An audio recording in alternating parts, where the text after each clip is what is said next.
Not the best of breaks there, though.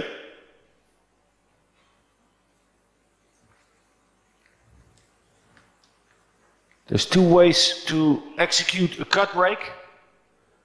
Generally speaking, that's a 3/4 ball hit medium hard with body action, or cutting it a little more, spinning the cue ball, just like Mika Immonen did. It's more like a soft medium hit. And I think the latter is harder to execute consistently.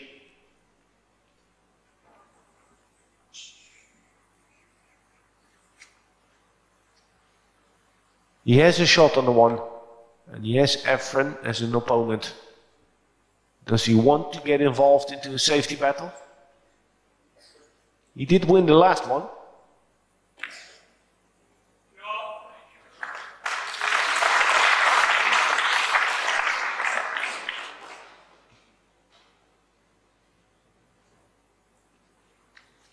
Makes a world of difference how close you position that cue ball behind the blocking ball.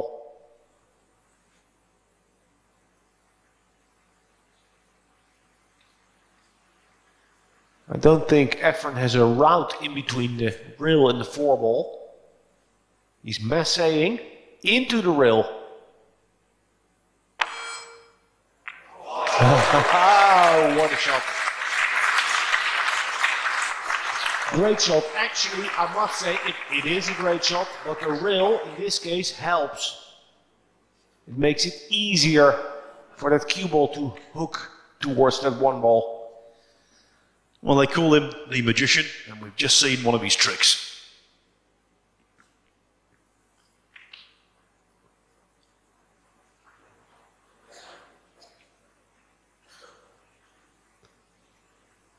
Looking at a containing safety, at least the object ball safe and maybe the bonus.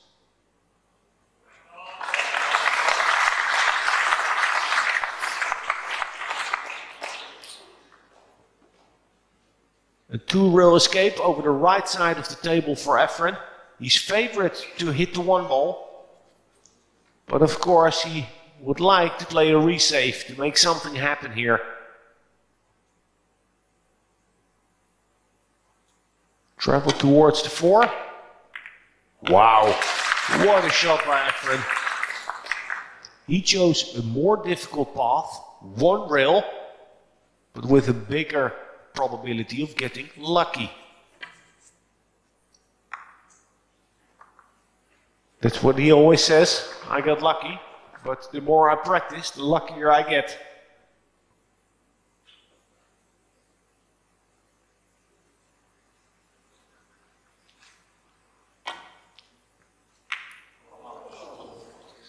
Nearly. But the cue ball, jarring in the jaws of that top pocket, has really helped Efren Reyes. Really helped.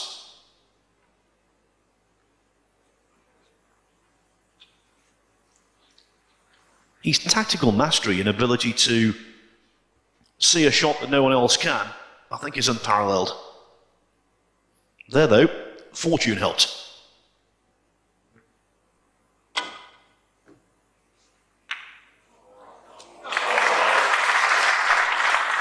Yeah, beautiful. You can't beat that.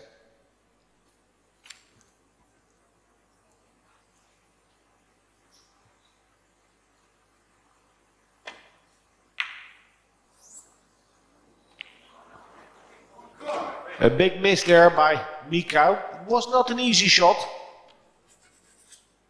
You'd expect him to make it. Yes, especially after the momentum gained from that one. And so Reyes should have the simplest of propositions to run out and make it 2-1.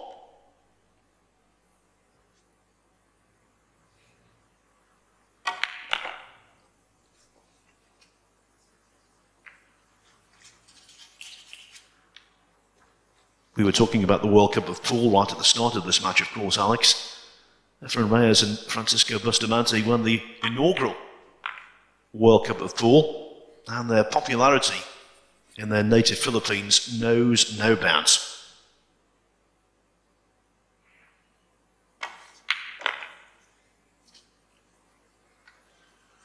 Put the shoulder into that, not exactly technically textbook, but it worked.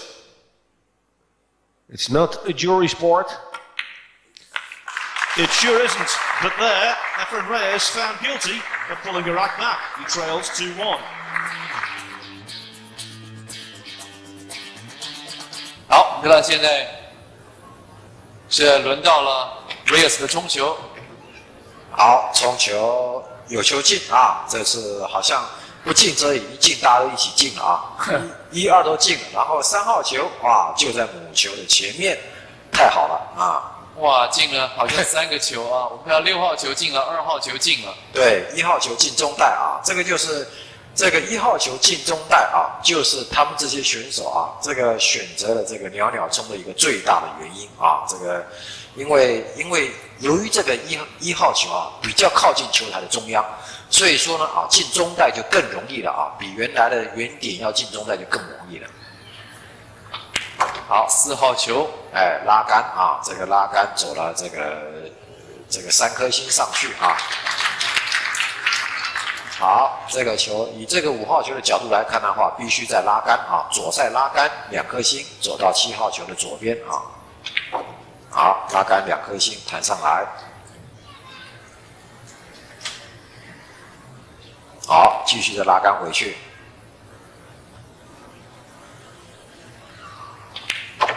1颗星弹出来，哎，哇，角度做那么大，哇，会不会有什么意外？好，这个球可能必须要走母球可能要走2颗星了啊！这不管打哪个袋都要走，可能都要走2颗星了。用推杆的方式，好，看他下左塞啊，下左塞推杆，好，没问题啊，下左塞推杆走了3颗星，弹了下来，再多走一点点。好，保左下角底袋，好，看看有没有什么特殊的打法。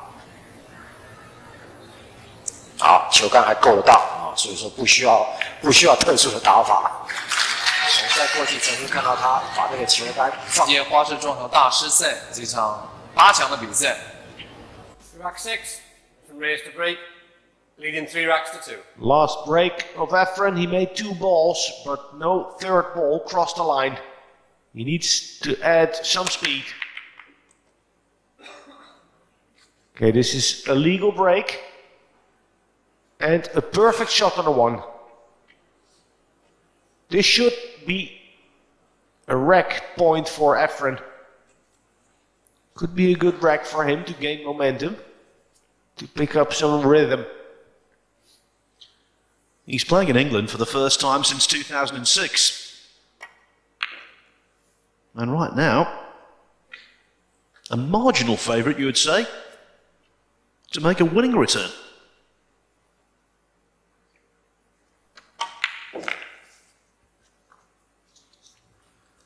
He's never won this World Masters title, one of the few big events missing from his CV.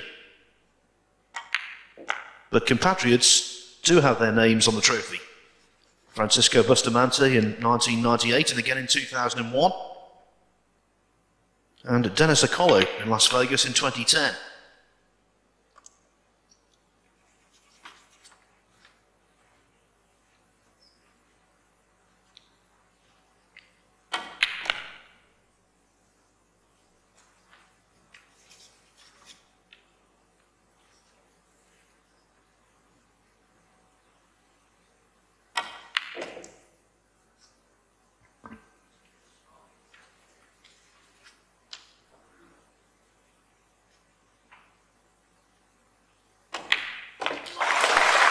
You can't keep a champion down. Effort. You do.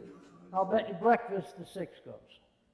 Here we go. The 6 is the wing ball. I'll It's bet. on the left-hand I'll tell you what. I'll lay you 2 breakfasts to 1. No, I'll tell you that's about the percentage. It's been going 8 out of 10 times, and maybe the 1 on the side also.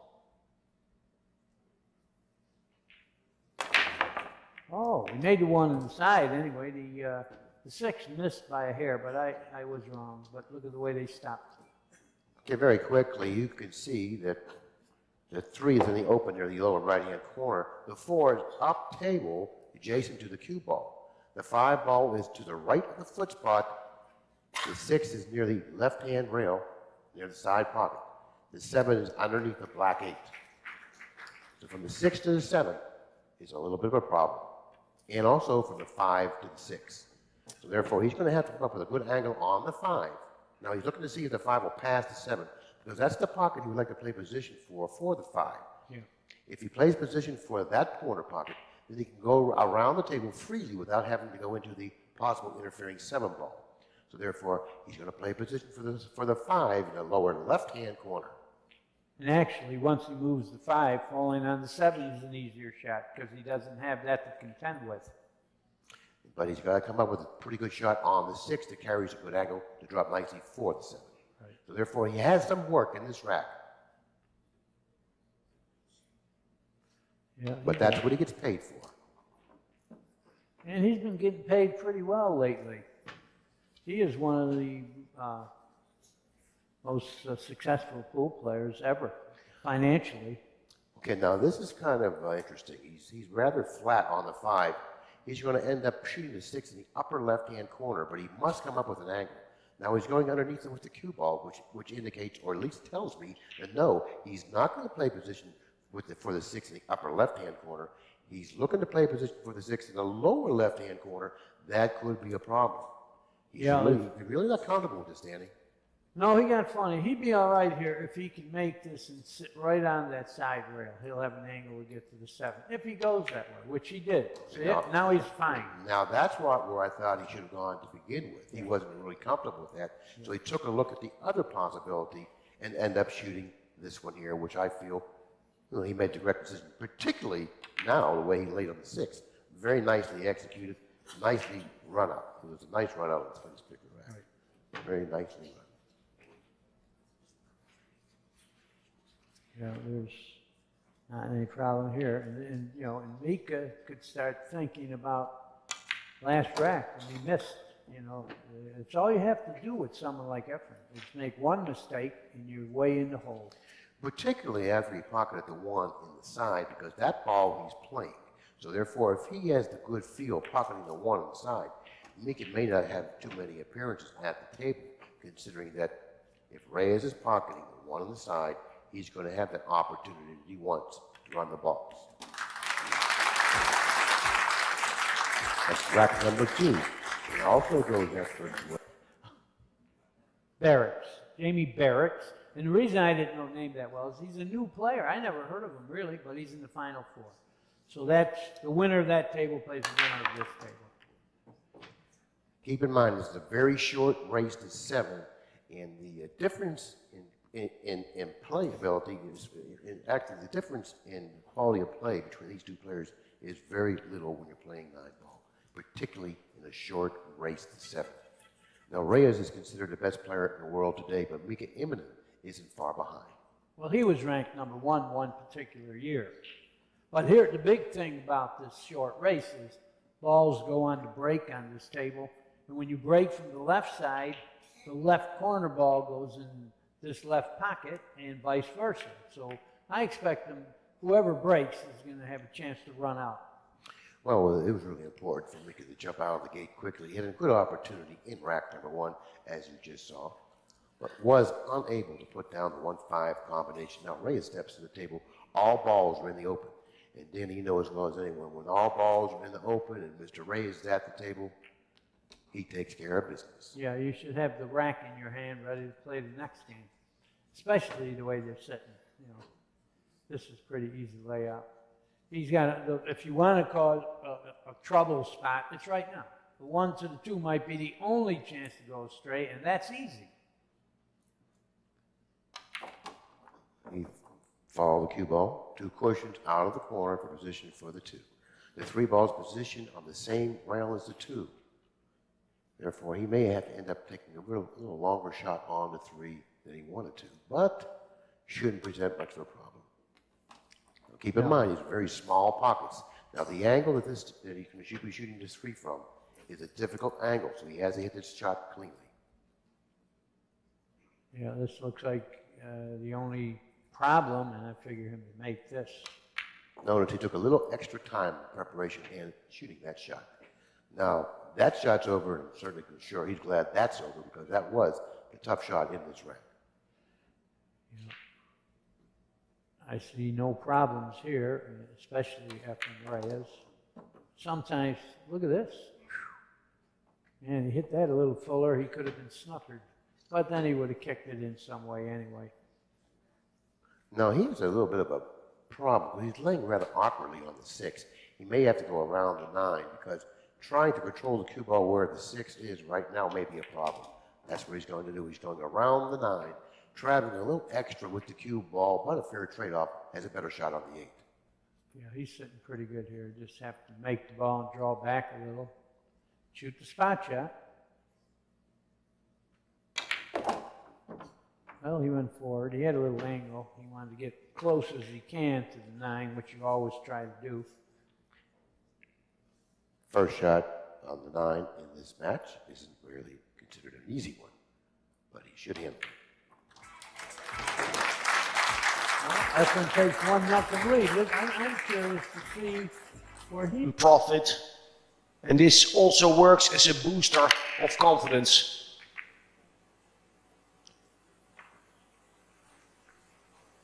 If you know that you have figured out the break and the speed and that you will be getting shots, that gives a lot of confidence. Add to that Efren Reyes not getting position on the first shot after the break a couple of times.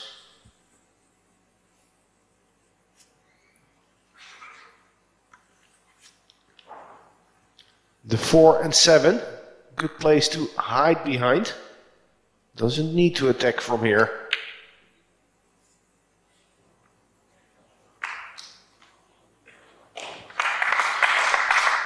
And the 8 comes into the equation also.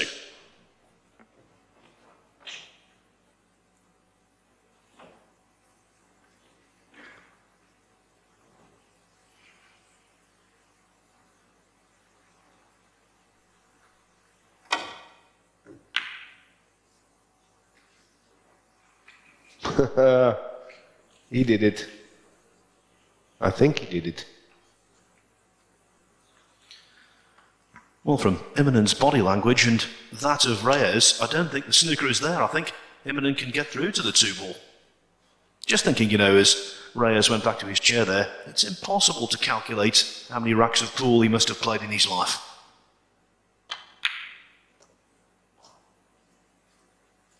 He must have come across virtually every eventuality and then played in some extraordinary venues, both in tournaments and for hard cash.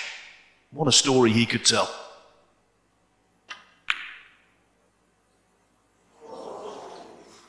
And after that, he might be playing for a while longer here in Barnsley. The 3 will pot. It's tough, but he goes. Intriguing choice of shot by Immonen. He had a straight shot on the 2, could have played a draw shot to leave himself straight on the 3, which seemed to pass the 9 ball.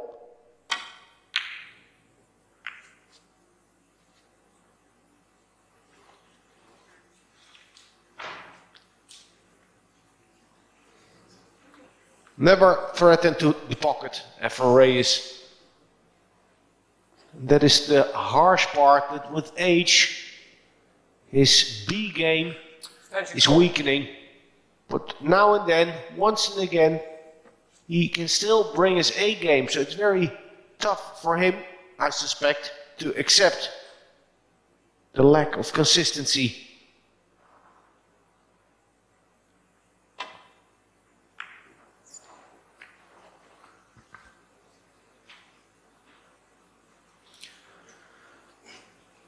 Yes, Reyes falling victim to exactly the same thing that snooker players find themselves falling victim to as they get older.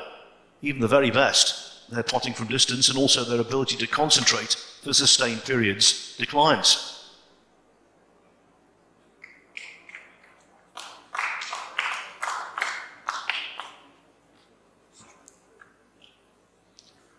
People assume that pool players and aging snooker players aren't so successful as the years go by because of deteriorating eyesight. It is a factor, but I think more important, the ability or the lack of ability to concentrate, and the fact that the pots go astray.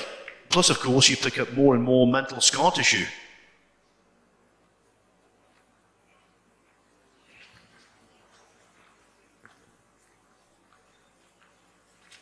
So here we have it. Efren now needing a lot of action on the cue ball over distance.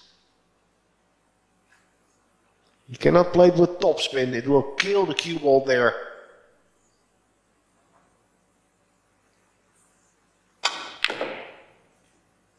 Oh, did he make that look easy? He cheated the pocket there, pocketing the 3 ball in the side of the pocket, thereby creating an angle and enabling him to hit it with stun. Stun draw and a lot of left-hand side.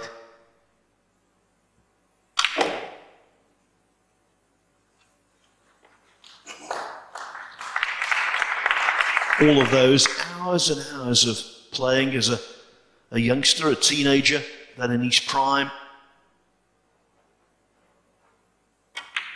And now when he's regarded as a grand old master of the game.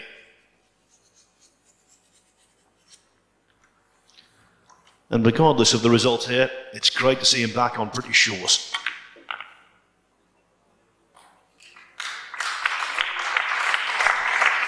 Using his stroke not to force the angle, but to control the angle. Top players leave angles. They try to avoid a position like this.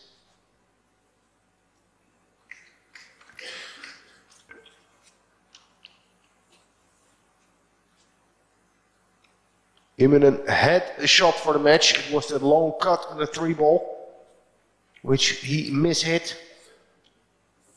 So after all the mistakes, it will be 7-6.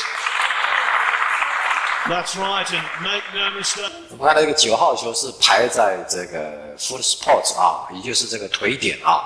那1号球就是蛮靠近这个球台的中央啊，这是一个这个在过去从来没有尝试过的一个排球法。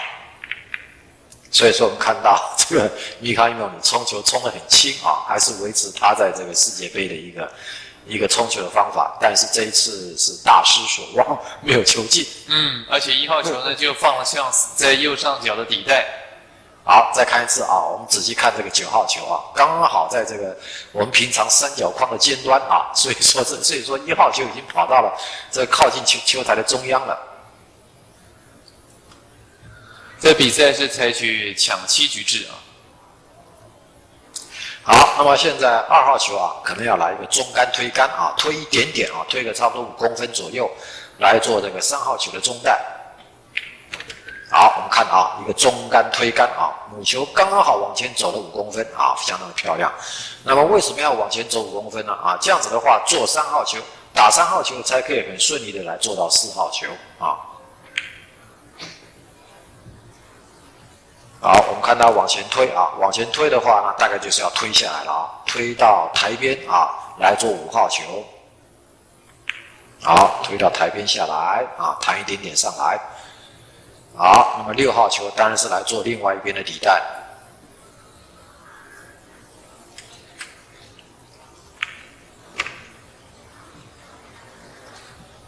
好，6号球做了一个大角度的球啊，这样子的话。好，这个薄球啊，看看是走1颗星或者2颗星啊。这个7号球做上方的底带。好，我们看拉杆走了2颗星啊。当然了，这个走1颗星或者2颗星啊，这个完全要靠你刹车的这个能耐啊来决定啊。如果说你认为说这个球太薄了啊，这个直接走1颗星刹不了车，那你就必须要走2颗星了。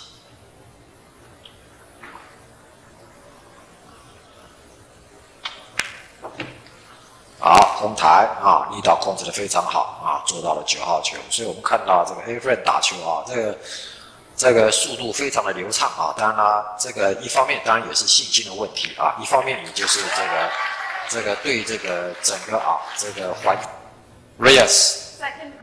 Here, and I have watched a few, and it's the corner. I say the 8 goes in the right-hand corner pocket. Straight in. Notice the one on the side. Right. That's the ball. Both of those been going. But that's the ball he's going to get paid off for, the one on the side. Fortunately for Immonen, the 2 ball found the position but behind the orange 5, not allowing Reyes at the table with an offensive shot. He has to look elsewhere. I think he's going to try to fan the 2 and put him behind the 9. He's got a good safe there, and he's got such good cue ball control. That's what he's doing. Excellent observation, and you hit it right on the head when you said he's got great cue ball control.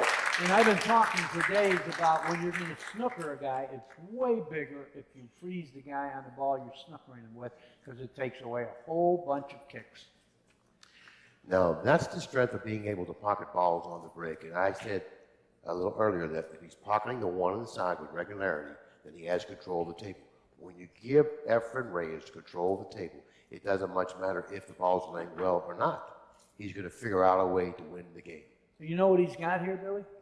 I don't know if he knows it himself. He's got that trick shot where you shoot into the rail and hop over the 9. You see it, the side rail? I don't know if he's going to hit it anyway. You know the shot I'm talking about? You mean he's going to elevate, hit the side Elevate rail? a little, hit the side rail, goes right over the 9, and you got a chance to make the 2. Well, you know, you're a very, very creative man, or a very creative player. And the more I look at the situation, the more I have a tendency to agree with that. Yeah. If he elevates over the 9, shooting the cue ball into the right side rail, the cue ball will jump over the 9 and hit the 2. A very, very low percentage shot, but he may not have anything else. No, it's a low percentage, but it's going to be lower percentage to do anything other than that and hit the 2. And you know, in this spot, if he had any possibilities at all, when I say there's an impossible kick or near impossible kick, tie up balls if you can. But he's not in that position. Well, unfortunately, Reyes has actually frozen the cue ball solidly against the 9, actually precluding him from tying up any balls because the only 2 balls that he can see are the 9 and the 3. And I don't believe he can tie up either one of those 2. So therefore, he has to do something. Now look, he's going to shoot your shot. Well, I hope so, because he's supposed to know the shot. Well, you've got to have it in your repertoire, you know, for this particular situation. Well, if he elevates too much. Now, what he wants to do, he wants to hit the rail and bend it. He's elevating too much. No, he wants to hit the rail and bend it, Danny. He's going to go past it. He's not saying he's it. bending. See, he's bending it. Yeah. So therefore, he didn't recognize the shot that you did. No, he did have a legitimate shot at bending it, but he wasn't able to do it. Reyes now has ball in hand. Balls are open once again. 3 ball near the lower right-hand corner, 4 ball adjacent from the side pocket, 5 ball in the open near the center of the table, 6 near the side pocket, 7, 9. Shouldn't be any problem for Reyes. You see how close he got to the 3? When you're playing out there, try to get close when you can get a chance to do that. You know, you could be a foot more away, but if you got a chance to get close, do it if it's not affecting pocketing. Now he's going to go around table again. 1, 2, 3 cushions. He's going to get close to the 5, and he's going to go toward the 5 in line. That's why he played position like that. He's got to draw it back a few feet and get straight in. No, you don't have to. You just stop and shooting it in the corner.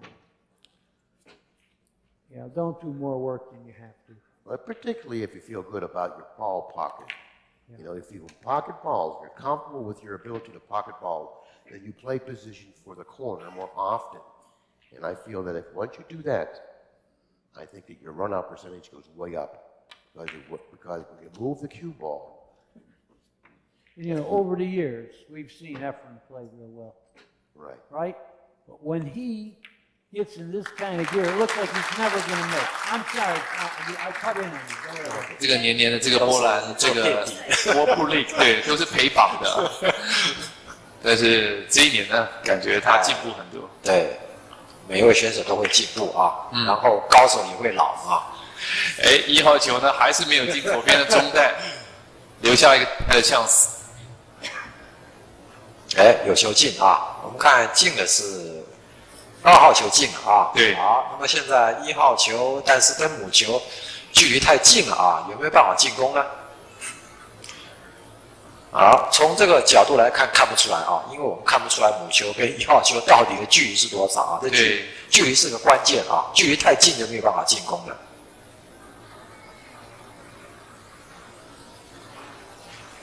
好，有一点点距离啊，但是母球有没有办法闪过中带呢？现在要进这1号球，他觉得应该不是问题啊。他现在大概是在想如何来做3号。不是，这个母球会进中带啊，这个母球搞不好就进中带。对，小心啊！这个有点好，看看，好，打得很薄。哎呀，这个球1号球进了。好，那么3号球可不可以过呢？3号球如果过不去的话，那就来打一个3-9组合球啊，可以过，可以过，对，清楚啊，非常的清楚。待会儿看看4号球在哪里。4号球在上方啊。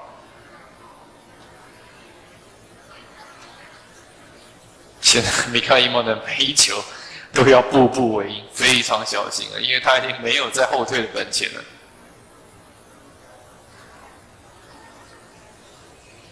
好，哦，这个球还3号球打得非常不准，借9号球进的嘞。如果说观众刚刚有仔细看的话啊，3号球打得非常不准啊，借9号球进袋的。我记得刚才的母球撞到6号球啊，现在母球停在球台中央。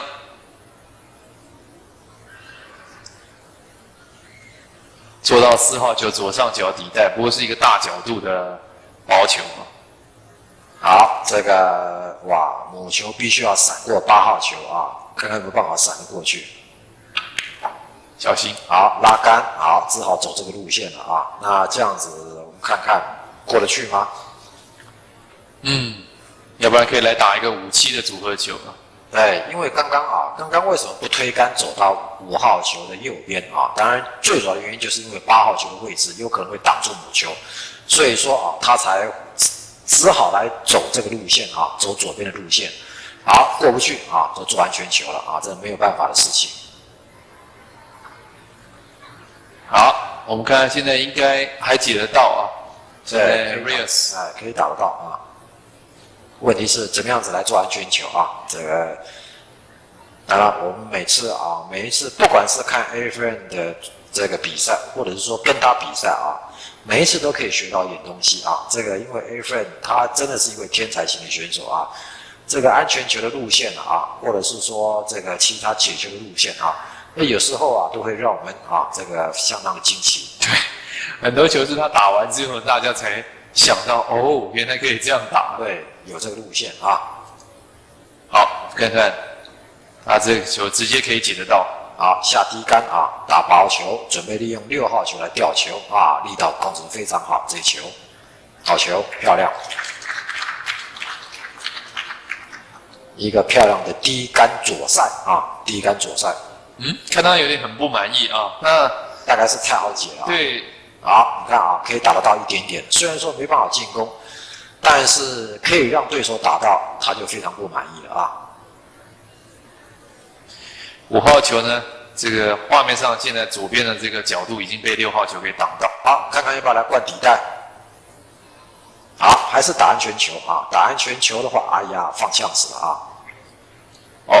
放呛死了啊！这个球啊，其实米卡伊缪你可以尝试来灌底袋啊。Fabio Petroni， 还有 Alex Lady， 还有 Bustamante。好，打进绕球台出来，哦，漂亮。哎，过头了啊！好，过头了，又必须来绕球台。好，那么现在这个球可以来走一个左塞啊，左塞中杆左塞啊，然后母球走2颗星啊，或者是3颗星啊，沿着左边啊就下来。我们看看是不是走这个路线啊？好，下左塞啊，我们看啊，沿着左边下来。好球啊！这是一个中杆左塞的路线啊。好球，左上角2颗星之后，现在做到了7号球。那么这场比赛呢，应该要结束了啊。对，要结束了，差不多了啊。好，好，现在我们看到 Reyes， 哇，对，当时呢刚刚出炉的世界冠军，这场比赛 Reyes 已经47岁了，面对28岁的年轻选手，这位 Mika Immonen， 打起来呢可以说是4平8稳啊。那我们看到这场比赛呢，最后一个9号球，对，打进9号球，结果他以大比分呢，而且比赛还蛮悬殊的，7比2打败了 Mika Immonen， 要追就很难。这是2位选手第一次在世界花式撞球大师赛里面的交手。好，我们再来欣赏一下这个袅袅冲啊，看看1号球会不会进中袋。好，又进了。对，因为现在已经2位选手都已经有冲球的经验了啊。第一局2个人都冲不进啊，然后从这个第3局开始呢啊，当然了，这个都知道怎么去控制力量了啊，然后瞄准什么点啊，所以说这个当然1号球进中袋就变成了理所当然的事情了。不过现在2号球呢，可能呢比较难进攻啊。那我们看看 Mika Immonen。好，这个哇，这个组合球不好打啊，为什么呢啊？因为5号球贴着台边啊，这不好打。好，果然没进啊，这是一个难打的组合球。哇，放枪给对方了。对，好，那么现在这个组合球就非常好打了啊。对，这个几乎闭着眼睛就可以打得进了。就是少林必死的时候，我们看到2-5的组合球打进，那现在2号球继续同样一个带，3号球就在它上面。好，那么3号球考虑一下是要做上方底带呢，或者是说要来做同一个带啊？做同一个带的话，当然打半颗球啊，这右塞出去啊。那如果要做上方底带的话，就稍微打厚一点啊，打整颗一点。好啊，我们看到打半颗球1颗星上去啊，做同一个带啊，这是比较这个一般来讲9号球选手的一个比较合理的做球方式啊。当然啊，我们过去看到很多snooker选手啊，碰到这个球，有可能3号球就会做上方底带。好，那么现在6号球是不是来做中带啊？看看4号球是什么角度啊？直球直接拉杆，好，直接拉杆回来做到中带，再轻轻的推杆啊。Immonen他今天也是偶有失误啊，那刚才那个2-5的组合球没打进，结果现在。对，基本上来讲，他刚刚的那个2-5组合球拼的有点勉强啊，因为那个球，我们刚刚已经讲啊，是一个非常难打的组合球啊。对，因为5号球贴着台边啊，他的切线的角度呢，感觉是不合理的，但是他刚才勉强进攻，结果付出了代价。你看，现在呢 Reyes 准备要把比分拉开5比2，那这样对于Immonen来讲，他虽然贵为当年的世界冠军，但是有时候也是要靠球运啊，有时候这个比赛也是要靠球运。他一个比赛一个比赛状态都可能不一样啊，这必须要个别来谈的。现在5比2，在伦敦 Lakeside Shopping Center 所进行。